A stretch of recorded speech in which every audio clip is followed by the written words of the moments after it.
Hey, what's going on, guys? It's Jordan from Just Tesla, and today we're reviewing the Tesla P90D.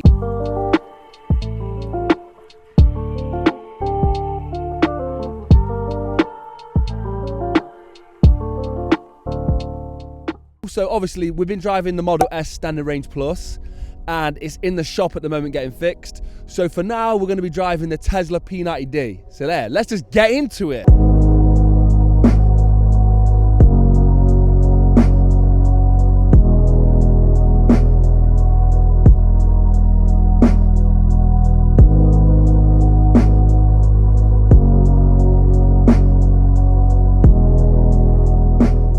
First thing I'm going to show you is the interior. It's the first thing I noticed that was a lot different about the car. Also, we've got this cool little key. So to open the car, a double press, 1, 2, and the handles come out and the door mirrors come out. My opinion on them, personally, I don't like the handles. So I've had this car for about a week now. These can be a little bit fiddly. Passengers who are not used to them don't like them. And I know the Model 3 ones, people have a little difficulty using them, but with these ones, it's not just the fact that people don't get used to them, it's like they seem to be a little bit less responsive or not responsive at all. Obviously the Model 3 ones are manual and physical, so yeah, personally I don't like these handles. They look cool for about 10 seconds and then you start to get annoyed at them. As you can see, the interior, it's a lot more spacious. So let me sit in here and go through it with you guys. Because this vehicle is used, it had a few preset drivers already saved in it. So I had a bit of a struggle getting that set up for me at the start. Because I'm taller, obviously it was a bit of a problem. So in the cabin, as the driver, one thing I'll say straight away is it's a lot bigger. As a driving position itself, if I'm to take this all the way back, that's as far as it'll go back, it's about the same as the Model 3. It doesn't feel that much different. Now, I'm 6'7", I've got really long legs, and I don't need to go all the way back. The wheel, again, it's a lot bigger. Compared to the Model 3, the interior of this used Model S is a lot more dated. It felt older. Now, if I had got in this car before ever experiencing the Model 3, I'm sure this would have felt very modern. It would have felt very new. Because I've experienced the Model 3 first, it feels very dated. There's a lot going on, not as much as a normal car, but a lot going on in comparison to the Model 3. So, a big thing about the Model S, this one in particular, there's a lot of leather everywhere. And again, I think that is what is adding to the dated feel of the car. There's a lot of black leather, all the seats are leather. The dashboard's covered in leather with suede, and I know a lot of people think that's a sign of luxury for high-end cars, but for me it just doesn't look nice. One thing I would say is the only difference in the room on the inside of the cabin is with my seat far back, the person behind me still has some leg room. As you can see, if you want to show your legs, Will, there's still enough for Williams 5'11", 5'10", 5'11", and there's still room for him. I'm a little bit scooted forwarder than I normally would be, but it's adequate. The comfort of the seats, I would say, are less comfortable. I would say the Model 3 seats are more comfortable than these seats, but that is just my opinion. Again, the wood finish on the dashboard, all this stuff feels very dated. The handles on the inside and the inside of the door, it feels very dated. Again, I think like the Model 3 is sleeker, it's more well put together. I prefer the Model 3 interior personally in terms of the feel to it, the modernness and simplicity. This is a little bit busy for me, feels very old manish. But in terms of space, the Model S is winning. It's a lot bigger. In the back as well, there's a bit more head height, so it's a little bit bigger in the back. When there's a baby seat in it like that, it still leaves enough room for either a small adult and a large adult and the baby seat, or 2 other children in the back seat with no problems. Whereas in the Model 3, when you put that big baby seat in, it gets a bit squeezed in there. It's a bit tighter of a feel. But yeah, overall, I would say the Model 3 interior is better, in my opinion. Could just do it with a little bit bigger, so maybe the Model Y. But yeah, initial thoughts, I like it, I don't love it. Okay, so now we move on to the entertainment system. So initially, when I got into the vehicle, obviously I'm used to looking left. I do like the heads-up display. I did like the heads-up display, and I think that's just me erring back towards being used to having a display in front of me in an old vehicle. But I am noticing I don't use that display that much, so that's not really been that useful for me. So I'm using this display here, and again, I much prefer the Model 3, if I'm being honest. Obviously, the screen's bigger, which is a lot better, but it looks a little bit more dated. If I turn the brightness up, and it's less responsive than, it's definitely less responsive than, so it flicks through okay, but it's definitely less responsive than the Model 3. But one thing which is a deal breaker for me is the entertainment system. So a huge thing for me was theatre mode in the Model 3, and I'm pretty sure these are not capable of theatre mode in, because the screens are just too slow, the computer's not good enough to handle it, which means you've also ended up with limited games as well.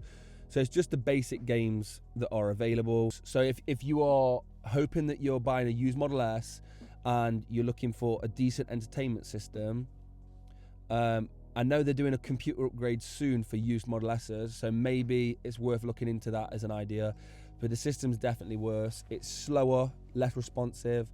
It's not got Netflix. It's not got all the entertainment, the theatre mode, which for me, genuinely, is a bit of a deal breaker. If I bought a used Model S, I'd definitely look at getting the upgraded screen. The backup camera is less quality than the Model 3, in my opinion. It's more of a blurry image. On the Model 3, you get a really crispy, clean image.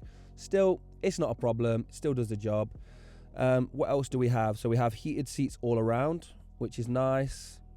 So the heated system is really cool. Heated steering wheel, which is a little bit different. So the quality of the cabin's really nice. It's done to a really high standard. And I just feel like the Model 3, they've just got it a little bit better. Obviously, they had more time to be able to nail down and fine tune it.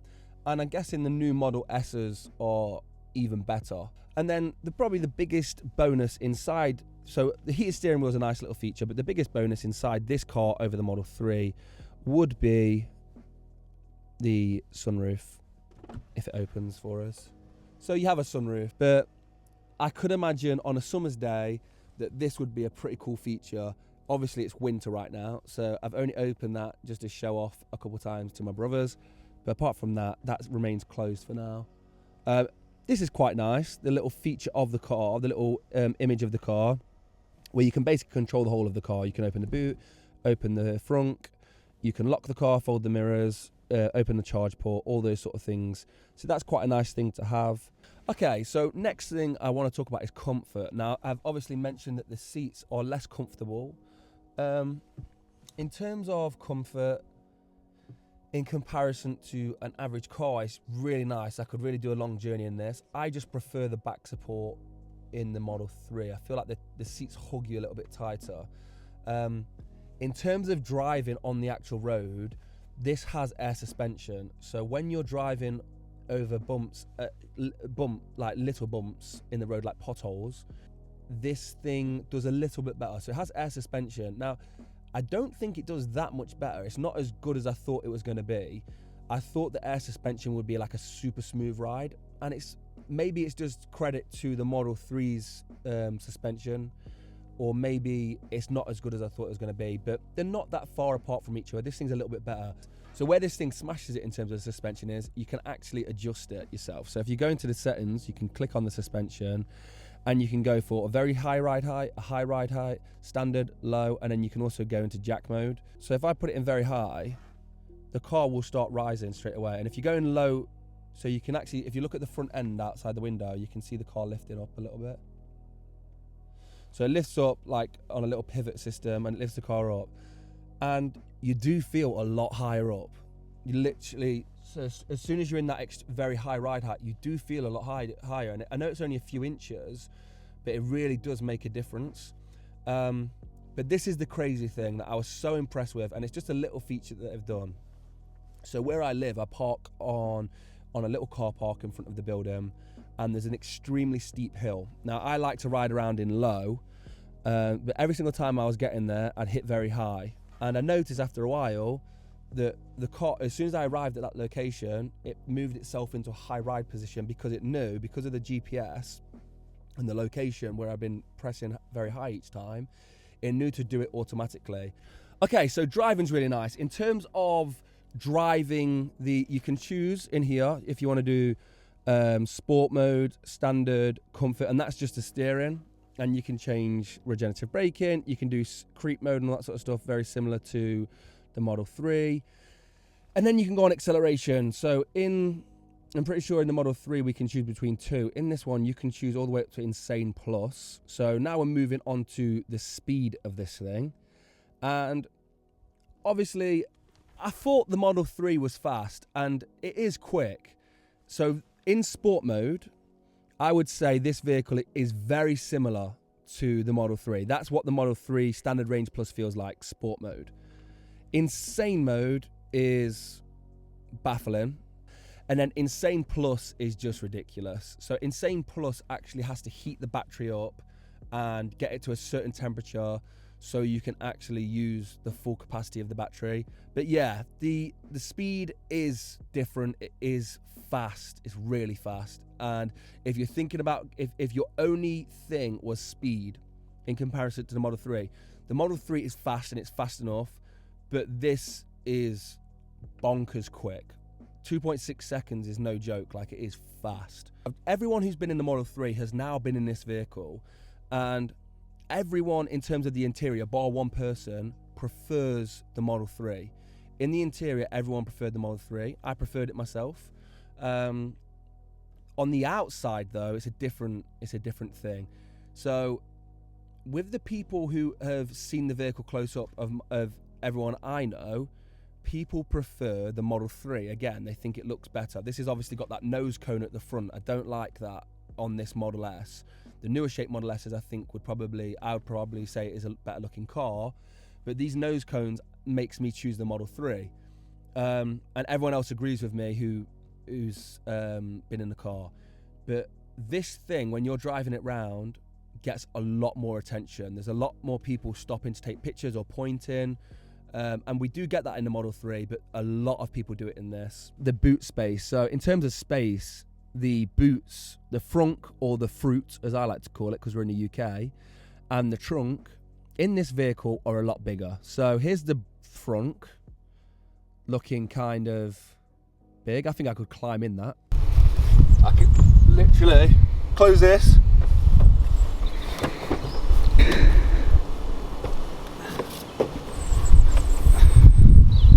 I mean, it's bigger. And here's the boot. We like to call it the boot in the UK. And I think I could probably climb in that too. Maybe I did. Okay, so this is the boot, and it basically opens automatically. And yeah, that's pretty big as well, so it's a big space. So to round it up, the Model S is a wonderful car. It's absolutely beautiful.